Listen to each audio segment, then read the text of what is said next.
خير أمة أخرجت للناس تأمرون بالمعروف وتنهون عن المنكر وتؤمنون بالله ولو آمن أهل الكتاب لكان خيرا لهم منهم المؤمنون وأكثرهم الفاسقون. بسم الله الرحمن الرحيم. الحمد لله رب العالمين والصلاة والسلام على أشرف الأنبياء والمرسلين نبينا محمد وعلى آله وصحبه أجمعين. قال المؤلف رحمه الله: باب من الشرك لبس الحلقة والخيط ونحوهما لرفع البلاء ودفعه. مصنف رحمه الله دا باب راوړو، د باب د عنوان او د هغې مختصر وضاحت مخکې درس کې وشو. اوس مصنف رحمه الله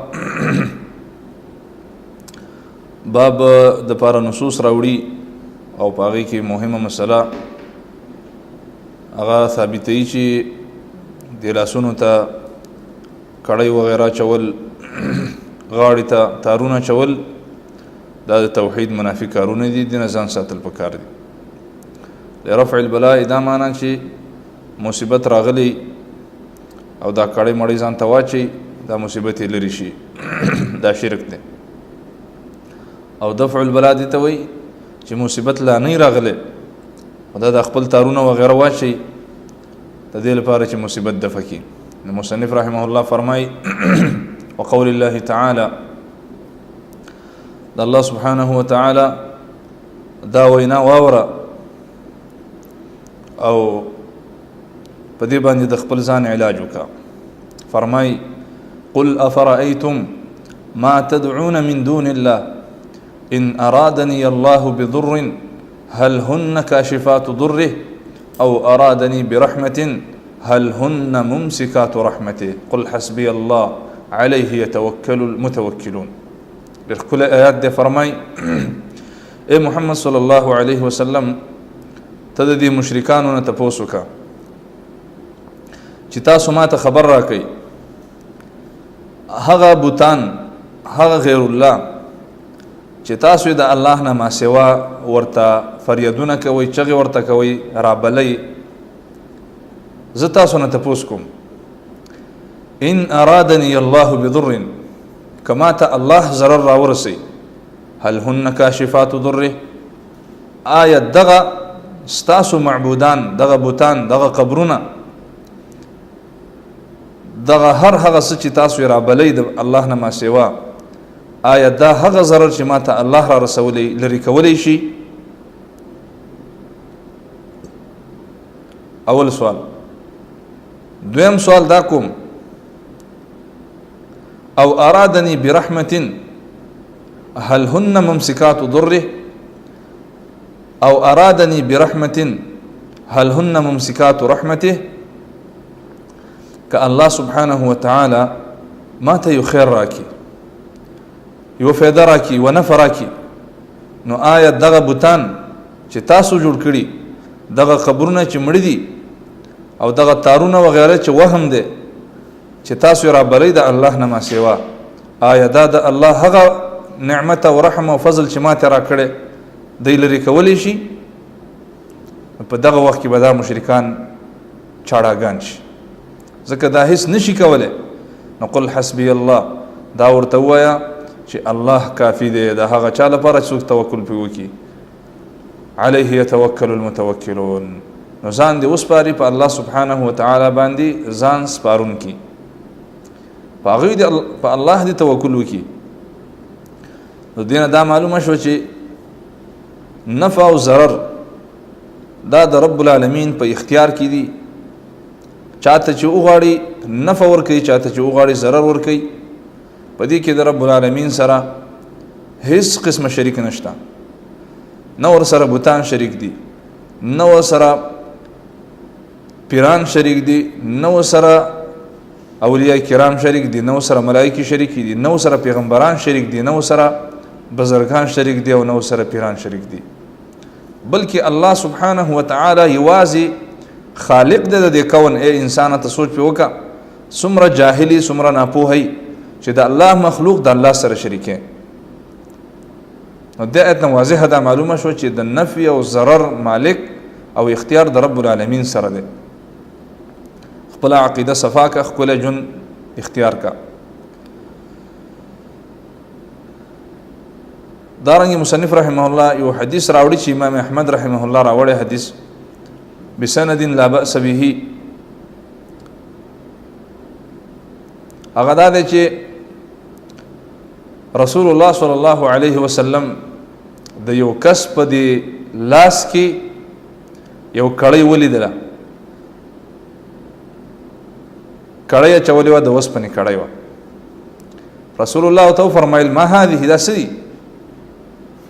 هغه کس چې لاس کې کړی چولې وه هغې ورته وویل چې من الواهنه، دا خو ماته وهن راځي، وهمي بیمار یم، نو دا د هغې علاج مې دی لاس ته اچولی او دغه وهن دفع کوي.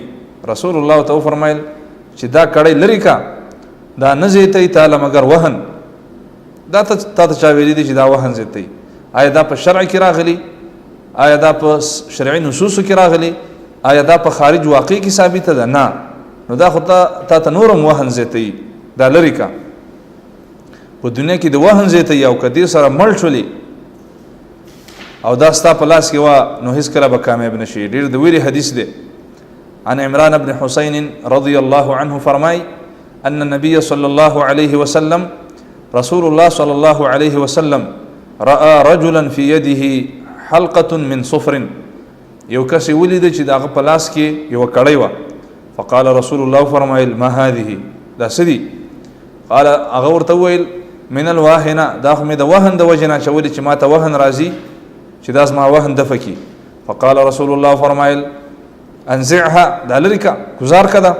فإنها لا تزيدك إلا وهنا، ځکه چې دا کړی نه زیتی تا لره مګر وهن دله زیتی. دا خو ستا نورم وهن زیتی، ځان به وهمي کي. وجه دا ده چې دا کړی دا نه په شرع کې ثابته ده چې وهن لري کوي، نه په خارج په واقع کې ثابته ده چې وهن لري کوي. نو دا خو تا د خپل وهم د وجې نه اچولی ده، دا خو ستا نورم وهن او وهم زیتی، دا لرې که. او دا خو غلطه عقیدته لري چې دا زما وهن لري کوي او دې ته د خیر نسبت کوي چې دا ماته خیر را رسوي. فإنك لو مت وهي عليك ما أفلحت أبدا، که چرته مړ شولي او دا په تا باندې وه نو هېڅکله به کامیاب نشي. دې نه دا معلومه شوه چې هغه اسباب چې نه په شرع کې ثابتي، نه په واقع کې ثابتي، نه اسباب شرعیه، نه اسباب کونیه، نو د هغې استعمال حرام دی او د هغې نه ځان ساتل واجب دي. بل حدیث راوړي وله عن عقبة بن عامر مرفوعا، مرفوع حدیث امام احمد بل حدیث راوړی د عقبه بن عامر نه مرفوع. فرمای وی رسول الله فرمایلی من تعلق تمیمة، چا چې یو رازوړنده کړلی و کنجکه، غاړې ته کنجکه واچوله، فلا اتم الله له، الله دې ورته ورله پوره نه کي.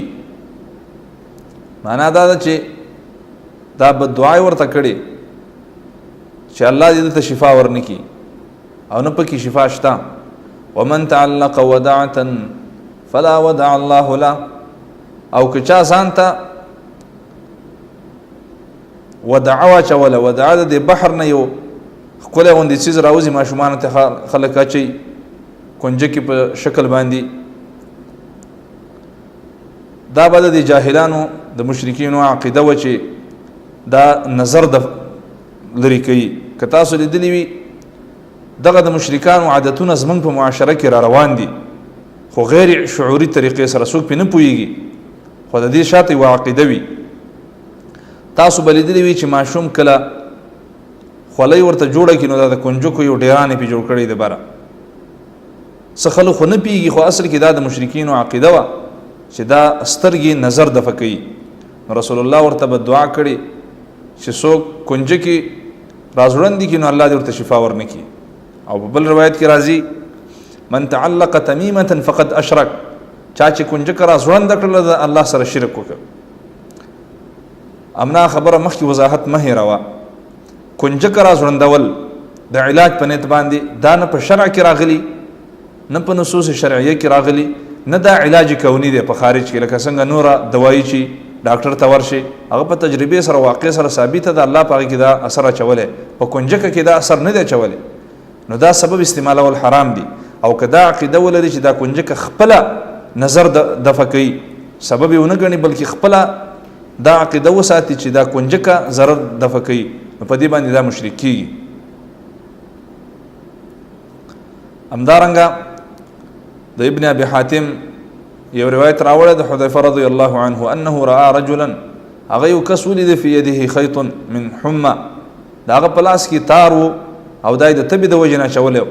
دا به تاسو لیدلي وي په خپله معاشره کې داسې خلک شته چې د هغوی غاړو ته د هغوی لاسونو ته تارونه پراته وي او دا تارون لاسه کې چې د قبرونو د شناختونه تاو کړي، ظالمان د رب العالمین سره شرک کوي. فقطعه وتلا قوله، نو حذیفه رضی الله عنه دا تسیرک او دا آیت ولسته وما یؤمن اکثرهم بالله الا وهم مشرکون، ایمان نه راوړي اکثر د دیونه په الله باندې مگر شرک کوي.